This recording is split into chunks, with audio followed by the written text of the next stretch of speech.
Hello प्यारे बच्चों, आप सबका स्वागत है हमारे ऑनलाइन प्लेटफॉर्म शिक्षा विद सागर पर। कैसे हो आप सब? उम्मीद करते हो कि सब अच्छे होंगे, खुश होंगे और अपनी स्टडी कर रहे होंगे। चलिए, आज हमारी नेक्स्ट क्लास है। क्वेश्चन कंटिन्यू करते हैं। नेक्स्ट क्वेश्चन आपका रेशो से है। क्वेश्चन दिया गया है, यदि ए रेशो बी आपका 4:3 है और बी रेशो सी आपका 5:2 है, देन ए रेशो बी रेशो सी का पता लगाना है आपको कि ए बी और सी की रेशो क्या होगी। चलिए बताइए, इसको लिखने का वे आपका आसानी से क्या है, आपको कैसे शुरू करना है। पहले आप लिखिए ए रेशो बी रेशो सी। जो जहाँ पे आपकी ए की दी गई है क्या रेशो है आपकी 4:3 और आपकी बी रेशो सी कितना दिया गया है आपका 5:2। अब इसको कंप्लीट कर लीजिए। जो इसके लास्ट में लिखा है उसको फिर से यहाँ पर लिख दिया जाता है 3, और जो यहाँ पे है इसका सामने से लिख के इस लाइन को क्या कर दिया जाता है, कंप्लीट कर दिया जाता है। देन इन क्या कर दीजिए, मल्टीप्लाई कर दीजिए। 5 × 4 20, ये कितना 15, इनकी करोगे मल्टीप्लाई तो कितना 6। तो ए बी और सी की रेशो कितनी आई आपकी 20:15:6। Second is the right answer. Come to the next question. Question number second, या आप सीरीज में चल सकते हो। लास्ट क्लास में जैसे आपके हमने 12 क्वेश्चन किए थे, ये कंटिन्यू है तो मैंने इनकी नंबरिंग को नहीं चेंज किया है। ठीक है, चलिए क्वेश्चन नंबर 14 पढ़ लेते हैं। एक गिफ्ट बॉक्स में आपके 10 कड़े हैं। पहले 4 कड़ों का औसत भार आपका 30 ग्राम दिया गया है और बाकी 6 कड़ों का औसत भार आपका 31 ग्राम दिया गया है। सभी कुल औसत भार ज्ञात कीजिए। आपको आपके जो 10 कड़े हैं उनमें से पहले 4 का उसने एवरेज दे दिया और लास्ट 6 का दे दिया, तो आपसे उसने कितना टोटल कड़ों का क्या पूछा है, एवरेज पूछा है। वो आपको क्या करना है, कैलकुलेट करना है। बताइए भाई, एवरेज का क्वेश्चन है आपका। ये देखिए, मैं डायरेक्ट यहाँ लिख देती हूँ। आपका पहले 4 का दिया गया भाई, मैं उनका क्या कर लेती हूँ, सब निकाल लेती हूँ। पहले 4 की एवरेज कितनी दी गई है 30, इसके साथ मल्टीप्लाई कर दी, प्लस अब जो लास्ट के 6 दिए गए हैं उनकी औसत कितनी दी गई है आपकी 31। अगर मैं इन सबको ऐड कर दूं तो टोटल के टोटल जो आपके 10 कड़े बने हैं उनकी एवरेज निकल जाएगी।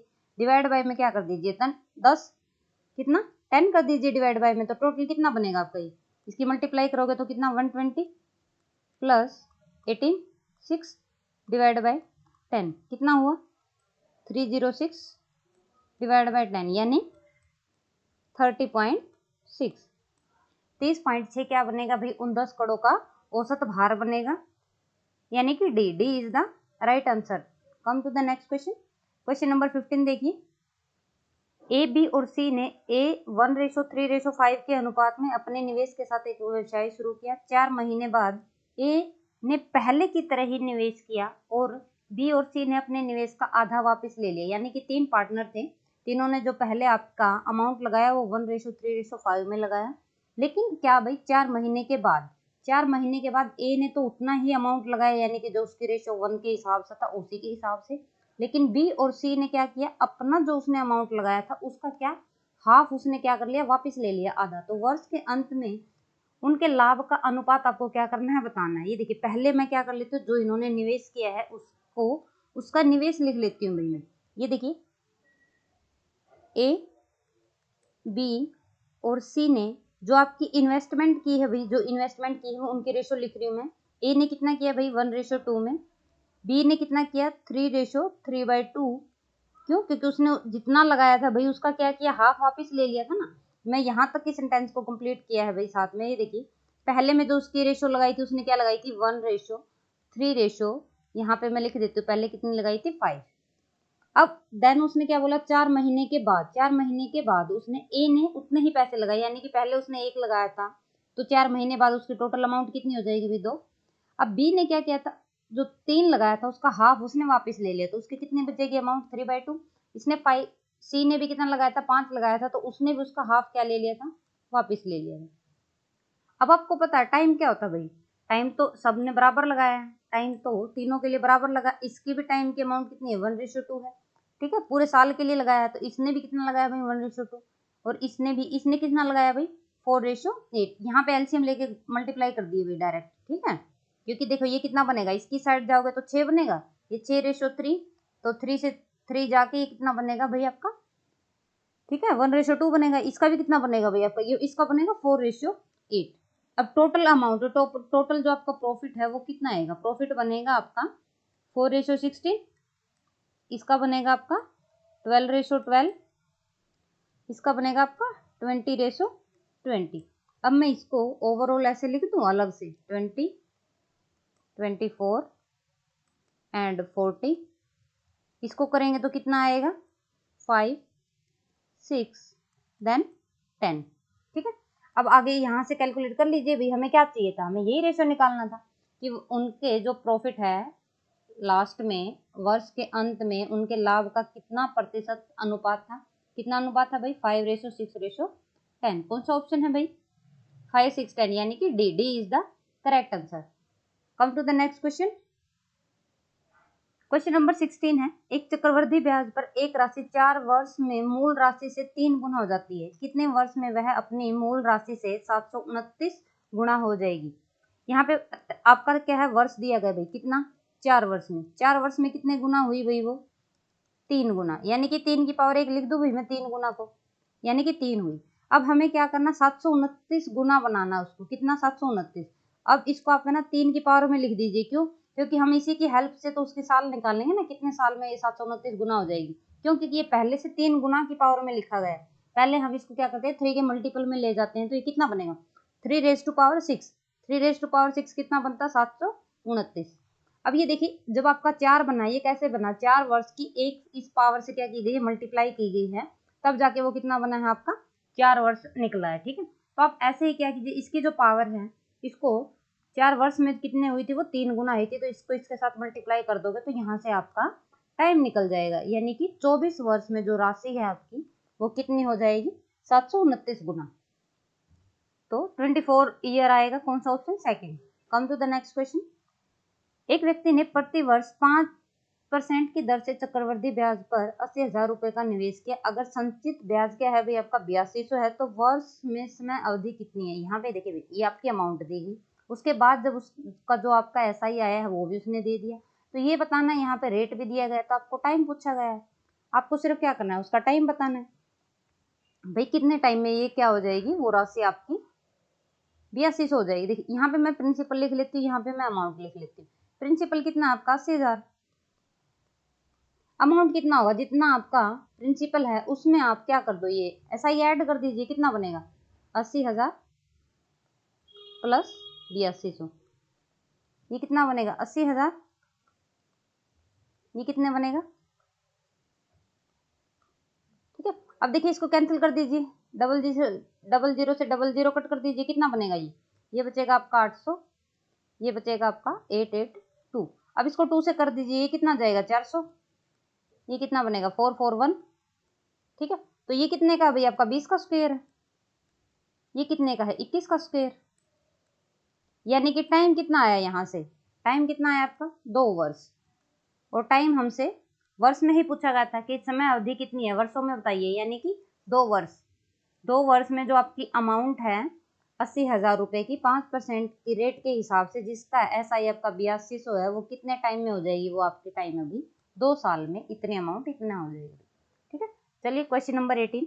एक निश्चित राशि को 8% वर्ष दर से 3 वर्ष के लिए साधारण ब्याज पर निवेश करने पर प्राप्त राशि समान राशि पर 19 वर्षों के लिए समान दर पर साधारण ब्याज के बराबर होती है। एक सेंटेंस पूरा बनाया गया है, यहाँ पे आपका रेट दिया गया है और 3 वर्ष के लिए इस रेट से कोई राशि लगाई गई है, और जो आपकी राशि मिलेगी, यानी कि जो आपका ओरिजिनल प्रिंसिपल है उसमें इस प्रिंसिपल के ऊपर जो आपका रेट है जितने भी टाइम के ऊपर लगाया गया है, अगर उसके अंदर उस चीज को ऐड कर देते हो, तो अभी जो आपका नया अमाउंट आएगा उसी नए अमाउंट को, ये जो नया अमाउंट बना है टोटल आपका, उसको उसी रेट के ऊपर जो रेट इसने यहाँ दिया गया है, बस यहाँ पे टाइम कन्वर्ट कर दिया गया कि वो 19 साल में कितना बन जाएगा। ठीक है, ये सेंटेंस मैंने जो आपकी यहाँ तक जो लाइन बनाई गई है वो ये पूरी सेंटेंस मैंने यहाँ लिख दी। अब यहाँ पे देखो प्रिंसिपल तो हमने मान लिया कितना, अब यहाँ पे उसने टाइम भी दिया गया है, रेट को आर ही मानना है, यानी कि बस मैं यहाँ पे जो आपका टाइम है वहां पे मैंने क्या लिखना है आपका 3 वर्ष लिखना है, तो क्या बनेगा P प्लस P, रेट आपका आर ही है, टाइम यहाँ उसने 3 दे दिया, डिवाइड बाय में 100 इक्वल टू किसके इक्वल होगा भाई P इंटू रेट आपका आर ही है, आपका सन मतलब जो आपका टाइम है वो कितना दिया गया 19 वर्ष डिवाइड बाय 100। यहाँ से P को कैलकुलेट कर दीजिए भाई, कितना बनेगा P equal to 60 PR divide by 100। यहाँ पे P से P कैंसिल हो जाएगा भाई, कितना बनेगा आपका R equal to 100 divide by 16, यानी कि ये बनेगा भाई आपका 6.25%। कितना बना 6.25%, यानी कि जो आपका रेट है वो कितना है भाई 6.25%। C is the right answer. Come to the next question. 4600 रुपए की कोई राशि है भाई 8% वार्षिक ब्याज दर पर निवेश की गई। यदि 5 वर्ष बाद वह राशि निकाल ली जाती है और आधी राशि को शेयर बाजार में निवेश किया जाता है तो शेष बची राशि कितनी होगी। यहाँ पे आपका 4600 रुपए है भाई प्रिंसिपल, उसने रेट दिया है आपका कितना 8%, और टाइम भी दे दिया भाई उसने कितने 5 वर्ष में उसने ये इतनी अमाउंट लगा ली। अब यहाँ से जो उसका क्या आता है आपका भाई साधारण ब्याज जो निकाल दिया जाता है उसको क्या करता है, उसका हाफ क्या करता है भाई वो निवेश में लगा देता है और हाफ अपने पास क्या करता है बचा लेता है। तो वही जो बची हुई राशि है वो हमने क्या करनी है कैलकुलेट करनी है। अब ये देखिए भाई हमें पता है एसआई क्या निकलता है, एसआई का फॉर्मूला क्या होता है आपका principal into rate into time divide by 100।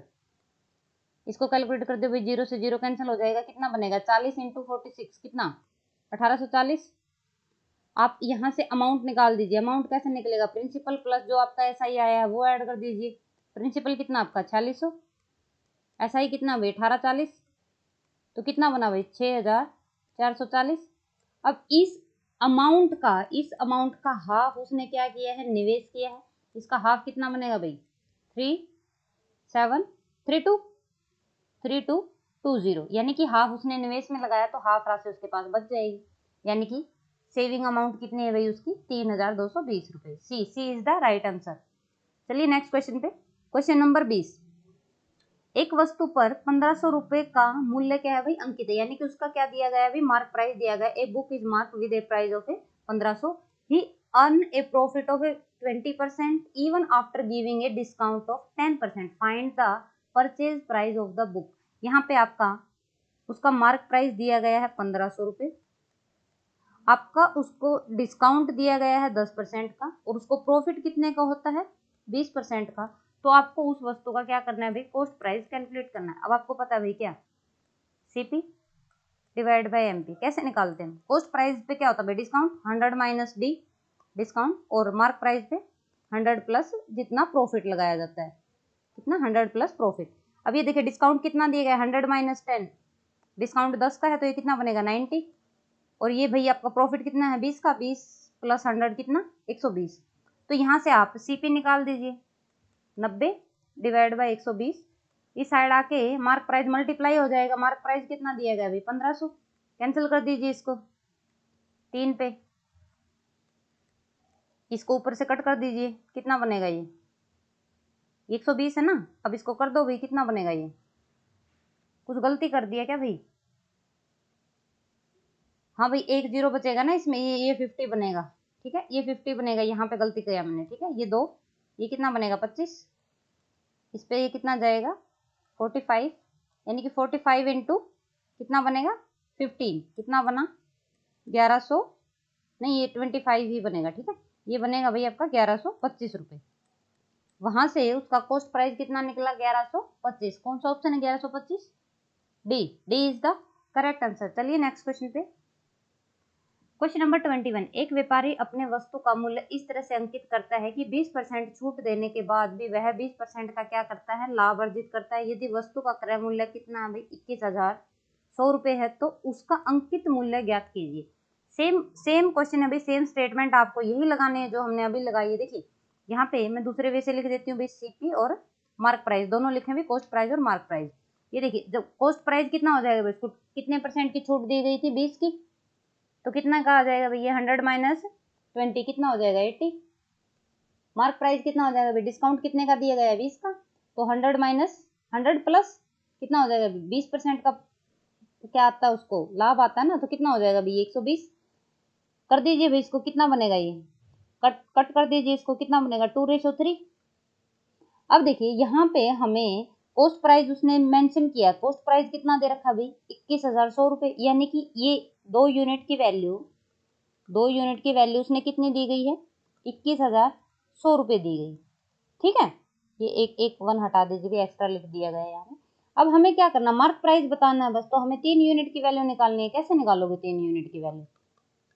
यहाँ से 1 यूनिट की वैल्यू निकालोगे तो कितनी बनेगी आपकी, 2100 डिवाइड बाई 2। अब हमें 3 यूनिट की वैल्यू निकालनी है, तो इनटू में क्या कर दीजिए, 3 कर दीजिए। इसको कैंसिल करके निकाल दीजिए भैया, कितना बनेगा, 1550। 2 से कैंसिल कर दीजिए ना इसको पहले। ठीक है, इनटू में कितना बनेगा, 3। कितना बना भैया, 31,650 रुपये। यानी कि जो आपकी वस्तु है उसका मार्क प्राइस कितना बनेगा आपका, 31,650 रुपये। तो second is the correct answer. Same question हमने जो लास्ट क्वेश्चन किया था, सेम ही कॉन्सेप्ट के ऊपर मैंने 2 क्वेश्चन लगाए थे आपके। ठीक है, चलिए नेक्स्ट क्वेश्चन पे। एक क्वेश्चन और है भाई, सेम ही फॉर्मूला लगाना आपने, सेम वही कॉस्ट प्राइस और मार्क प्राइस यहाँ पे भी दिए गए हैं। और आपको क्या करना है, वस्तु का सीपी निकालना है, डिस्काउंट और प्रॉफिट दोनों दिए गए हैं। ठीक है, क्या है भाई आपका, एक वस्तु का अंकित मूल्य 1000 रुपये है और एक पुस्तक विक्रेता इस पर 10% की छूट देता है। यदि वह 20% का लाभ अर्जित करता है तो वस्तु की कीमत क्या होगी, वो बतानी है आपको। What is the price of the book, cost price निकालना आपको, कितना होगा, CP divide by mark price. क्या होता है भाई, 100 माइनस डिस्काउंट और 100 प्लस प्रॉफिट। तो यहाँ पे डिस्काउंट कितना है भाई आपका, 10, तो कितना बन जाएगा 90। प्रॉफिट कितना है 20, तो कितना बनेगा 120। अब हमें सीपी निकालना है, तो मार्क प्राइस इस साइड आके क्या हो जाएगा भाई, मल्टीप्लाई। तो 90 डिवाइड बाय 120 इंटू में क्या हो जाएगा भाई, मार्क प्राइस। मार्क प्राइस कितना आपका, 1000 रुपये। कर दीजिए कट इसको, कितना बनेगा, 2 पे कर दो इसको। अब इसको 3 पे कर दीजिए, फिर से 2 पे ले जाएं इसको। 25 यहाँ कर दीजिए या वहां कर दीजिए, कितना बनेगा, 750 रुपये। 750 कौन सा ऑप्शन है, second. Second is the correct answer. Come to the next question. Sudha ने 80 रुपए में एक किताब खरीदी, फिर 90 रुपए में राधा को बेच दिया। सुधा ने राधा से वापस इसे 100 रुपए में खरीदा है। सुधा के लिए नुकसान का प्रतिशत बताइए। यहाँ पे 2 फ्रेंड है भाई। पहले क्या किया उसने, अपनी जैसे होता है कि अपने उसने क्या किया, एक अपनी बुक को बेच दिया। मैं यहाँ पे लिख देती हूँ भाई, ये मैंने सुधा के लिए लिख ली, ठीक है, और ये मैंने राधा के लिए लिख दिया। यहाँ पे मैं उसका कॉस्ट प्राइस लिख रही हूँ और यहाँ पे उनका सेलिंग प्राइस लिख रही हूँ। सुधा ने कितने में खरीदी थी भाई, वो 80 रुपए में। बेच दी कितने में उसको, 90 रुपए में। और राधा ने इसको कितने में खरीदा था, 90 में। लेकिन वापिस इसने सुधा को कितने रुपए में दिया, 100 रुपए में। अब यहाँ से देख लीजिए भी, सुधा को तो हानि ही होगी ना, क्या होगी, हानि होगी सुधा को। कितने की होगी, 10 रुपए की। 100 माइनस 90, 10 रुपए का हुआ। अब हमें वो क्या परसेंटेज में निकालना, व्हाट आर द परसेंटेज। तो परसेंटेज निकालोगे तो क्या होगा भाई, 110 डिवाइड बाय कितना है इसका कॉस्ट प्राइस 80 इंटू में 100, कितना बना 0 से 0, 100 डिवाइड बाई 80 यानी कि 12.5%। ठीक है, 12.5% बनेगा भाई। कौन सा ऑप्शन है, सेकंड। यहाँ तक किसी को कोई दिक्कत है तो कोई बच्चों आप कमेंट कर सकते हो, आपके क्वेश्चन का आंसर कोशिश की जाएगी भाई देने की। ठीक है, चलिए नेक्स्ट क्वेश्चन पे। किसी फार्म में काम करने वाले कामगारों की संख्या 21% बढ़ा दी जाती है। यानी कि जहाँ पे जितने मजदूर पहले काम करते थे वहां पे काम करने वालों की संख्या 21% बढ़ा दी जाती है। और प्रति व्यक्ति उनका जो वेतन है वो 21% घटा दिया जाता है। अगर भाई ज्यादा पर्सन होंगे तो उनका जो पैसे है भाई तनख्वाह है वो उनको क्या कर दिया, घटा दिया जाए। ऐसा करने से यदि वेतन के व्यय की जाने वाले कुल राशि में x% की कमी आती है तो x का मान निकालिए। जैसे अगर आप अमाउंट देने वाले हो, अगर आपने ज्यादा पर्सन बनाए हैं, बुलाए हैं काम करने के लिए, तो आप क्या करोगे, उनकी सैलरी को कम करोगे। अब जो आपने डाटा लिया था उस डाटा से कुछ तो राशि में कमी आई होगी ना, वही राशि को इसने क्या नाम दे दिया भाई, x% राशि दे दिया। तो वहीं पे क्या करना, आपको x का मान निकालना है। अगर इस टाइप का कोई क्वेश्चन आता है तो जैसे फॉर्मूला तो हमारा यही होता है, x minus y minus x y divide by 100। यहाँ पे अगर आपकी अमाउंट सेम संख्या है, यानी कि सेम आदमियों की संख्या को बढ़ाया गया था और उतना ही परसेंट उसने क्या किया था, वेतन को घटा दिया था। ठीक है, सेम परसेंटेज दी गई है भाई यहाँ पे 21%, इसलिए यहाँ पे जो आपके x और y है ना वो दोनों बराबर होते हैं। या डायरेक्ट अगर किसी को एक्स वाई से डर लगता है तो आप डायरेक्ट फॉर्मूला याद कर लीजिए। अगर आपकी ये दोनों अमाउंट बराबर होती हैं परसेंटेज, यही क्वेश्चन आपका प्रॉफिट परसेंटेज और लॉस परसेंटेज में दे दिया जाए कि इतने परसेंट आने से इतना प्रॉफिट और इतना लॉस हो जाता है, और वो परसेंटेज अगर आपकी बराबर है तो आपका फॉर्मूला क्या होता है भाई, कितने की कमी आती है। आती हमेशा कमी है, लॉस ही होता है उसमें भी, इसमें हमेशा लॉस ही होता है, लॉस और प्रॉफिट वाले में। और यहाँ पे कमी पूछी गई तो उतने की ही कमी होती है भाई। तो वो कैसे निकाले जाते हैं, उसका फॉर्मूला होता है माइनस डी स्क्वेयर, माइनस बाहर लिखना है, डी का स्क्वायर करना है, डिवाइड बाय में कितना करना है 100%, ये वैल्यू निकलती है यहाँ पे। अब आप डी की वैल्यू कितनी है आपकी 21 का स्क्वायर डिवाइड बाय 100 कितना माइनस 4.41, 21 का स्क्वायर 441, 100 के पॉइंट लगा दीजिए कितना बनेगा 4.41। ठीक है, क्वेश्चन नंबर 24 का कौन सा ऑप्शन आएगा भाई, B is the right answer. Come to the next question. एक बल्ब उत्पादन कंपनी में कुल उत्पाद का 13% उत्पाद दोषपूर्ण पाया गया, यानी कि भाई वहां पे क्या है कि एक बल्ब फैक्ट्री है कोई, वहां पे उसमें जो है प्रोडक्ट मिला है उसमें से 13% क्या है आपके डिफेक्टिव पार्ट है। यदि गैर दोषपूर्ण उत्पादों की संख्या कितनी है भाई 4611, तो कुल दोषपूर्ण उत्पादों की संख्या बताइए। यानी कि आपको देखिए 100% कोई चीज थी जहां पे बल्ब बनाए जा रहे हैं किसी फैक्ट्री में, वहां पे आपके जो डिफेक्टेड पार्ट है वो कितने हैं आपके 13%, तो आपके नॉन डिफेक्टेड पार्ट कितने बच जाएंगे भाई आपके 87%। और वही उसने 87% की वैल्यू दी गई है कितनी भाई 4611 रुपये। 1% कितने का आ जाएगा आपका 4611 डिवाइड बाई कितना 87। अब हमसे पूछा क्या गया है कि दोषपूर्ण उत्पादों की संख्या बताइए। अब दोषपूर्ण कितने थे आपके 13%, यानी कि 13% की वैल्यू निकालनी है आपने। कैसे निकलेगी 13% की, 1% की वैल्यू कितनी है ये 13 की निकालनी है, तो इंटू में क्या आ जाएगा भाई 13 कर दीजिए कट। ये कितने पे जाएगा इस डिवाइड बाई 87 था ना, ये जाएगा भाई आपका 29, ये कितने पे जाएगा 1537, 29 था ना ये, तो ये कितने पे गया भाई आपका, ये गया 53 पे, 50 तक तो नहीं जाएगा ये, तो यानी कि ये आएगा भाई आपका 53 इंटू 13 यानी 689। कौन सा ऑप्शन है भाई first is the right answer. चलिए भी नेक्स्ट क्वेश्चन पे। चलिए भी आज की क्लास यहीं तक, नेक्स्ट क्लास में फिर मिलते हैं, तब तक हंसते रहिए मुस्कुराते रहिए और अपना काम करते रहिए। Thank you.